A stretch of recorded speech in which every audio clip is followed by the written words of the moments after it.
हमारे यहाँ इसी मध्य प्रदेश में नर्मदा मैया बहती है। नर्मदा ये अपने रायसेन जिले में एक महात्मा रहते थे। पीपल के वृक्ष के नीचे वो रहते थे। महाराज जी, एक व्यक्ति ने अपने जीवन में 69 हत्याएं करी थी। 69 हत्याएं। और जब 69 हत्याओं को किया तो मन में बड़ी पीड़ा हुई और पीड़ित होकर विचार करता है, अरे 69 हत्याएं कर ली, मुक्ति कैसे होगी। किसी ने कहा नर्मदा के तट पर पीपल के वृक्ष के नीचे एक महात्मा रहते हैं, उनके पास चले जाए। वो जैसे ही गए महाराज जी तो बाबा को प्रणाम किया उसने। अब तामसी प्रवृत्ति का शरीर जिसने 69 हत्याएं कर ली, उनकी स्थिति क्या होगी। तो जैसे ही गया प्रणाम किया, महाराज जी ने पूछा क्या बात है। हाथ जोड़कर कहा, बोले बाबा मुक्ति दे दो। बोले बाबा ने कहा क्यों।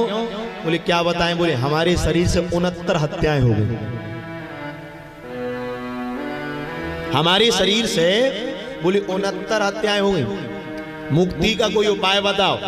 महात्मा ने जैसे ही सुना सो महात्मा हंसने लगे। बोले चींटी को मारने वालों को तो मुक्ति नहीं मिल रही, तुमने 69 पर ही हाथ साफ कर लिया। तुमने 69 की सीताराम कर दी।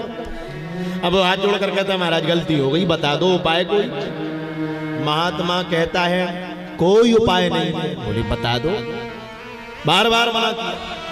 जब महात्मा ने नहीं बताया तो हाथ जोड़कर कहता है, बोले सुनो, बता रहे हो तो बता दो, नहीं तो 69 तो कर ही दी, 70वां नंबर तुम्हारा है। महात्मा घबराए। बोले कहीं ऐसा नहीं, तामसी प्रवृत्ति का जीव है, हमारी सीताराम कर दे। तो एक सूखा डंडा पड़ा था पास में, बाबा ने सूखा डंडा उठाया और उससे कहा सुनो, ये डंडा ले जाओ। क्या करो।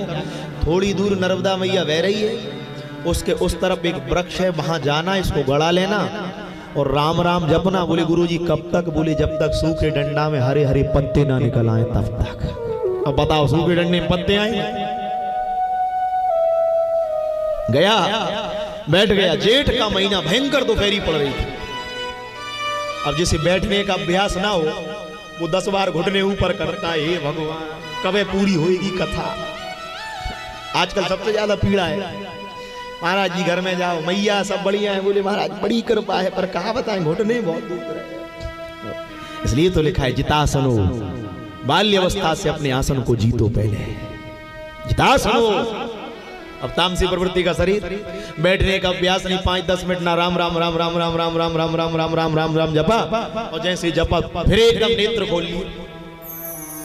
तो क्या देख रहा था, घाट पर एक धोबी वस्त्र धो रहा था और गायों का झुंड जल पीने के लिए नर्मदा नदी की ओर पलायन कर दौड़ा दौड़ा जा रहा। गायें जल पीने के लिए दौड़े, वो धोबी पूरे घाट पर वस्त्र सुखाने डाल रखे थे, वो डंडा लेकर मारने दौड़े। गायों को जल ना पी लेने दे, ये बार बार बैठा देख रहा, हे भगवान ये गायों को पानी पी लेने दे, पी लेने दे, पी लेने दे, मुझे ना उठना पड़े। पर देखते देखते समय बीत गया, वो गायों को जल ना पीने दे, बार बार डंडे से मारे। तो इसने कहा कोई बात नहीं, 69 तो हो ही गई, 70वीं गिनती पूरी कर ही दो। तो वो जो डंडा गड़ाया था वही डंडा निकाला और दौड़ कर गया और घुमा कर धोबी की खोपड़ी पर जैसे ही दिया, सो वहीं उनकी सीताराम हो। और गायों ने खूब प्रेम से जल पिया। लौट कर फिर आके बैठ गए, डंडा गड़ाया, फिर आंख बंद करके राम राम राम राम राम राम राम राम राम जपने लगा। और जैसे ही राम राम जपा, आप आश्चर्य करेंगे, थोड़ी देर बाद जब उसने नेत्र खोल कर देखा तो क्या देखता है, सूखे डंडे में हरे हरे पत्ते निकल आए। आंखों को मल रहा है, कहीं स्वप्न तो नहीं देख रहा। गुरुजी ने कहा था बेटा, जिस दिन डंडे में हरे हरे पत्ते निकल आएंगे उस दिन सारे पापों का प्रायश्चित हो जाएगा। डंडा निकाल कर दौड़ा, दौड़ कर जाता। बोले गुरुदेव। बोले क्या बात है। बोले गुरुजी आपकी कृपा से सूखे डंडे में पत्ते आ गए। अरे गुरुजी तो बहरा गए, आंख मल रहे, कहीं स्वप्न तो नहीं है। गुरुजी कहते हैं जो हो नहीं सकता था वो कैसे हो गया। ये हाथ जोड़कर कहता है गुरुजी हमने कुछ नहीं किया, हमने तो गिनती पूरी कर दी 69 से 70। अरे उसने कहा 69 70 छोड़। बोले हुआ क्या। उसने पूरा वृतांत सुनाया। गुरुदेव गायें जल पीने के लिए व्याकुल हो रही थी और वो धोबी नहीं पीने दे रहा था। मेरा मन रूपी मयूर न माना, मैंने इसी डंडे से उसका वध कर दिया। और गायों ने जब जल पान किया, मैं फिर बैठा राम राम जपने लगा। पर गुरुदेव जब गायें जल पीकर तृप्त होकर चली गईं जंगल की ओर, मैंने नेत्र खोलकर देखा तो डंडे में हरे हरे पत्ते आए। स्वामी जी ने हृदय से लगा लिया, कहा बेटा आज तक मैंने सुना था कि गाय की सेवा सबसे महान पुण्य है, आज आंखों से देख लिया कि गाय की सेवा का परिणाम क्या है। कोई एक तृण भी अगर गाय को डाल रहा है तो उसकी मुक्ति में संदेह नहीं है।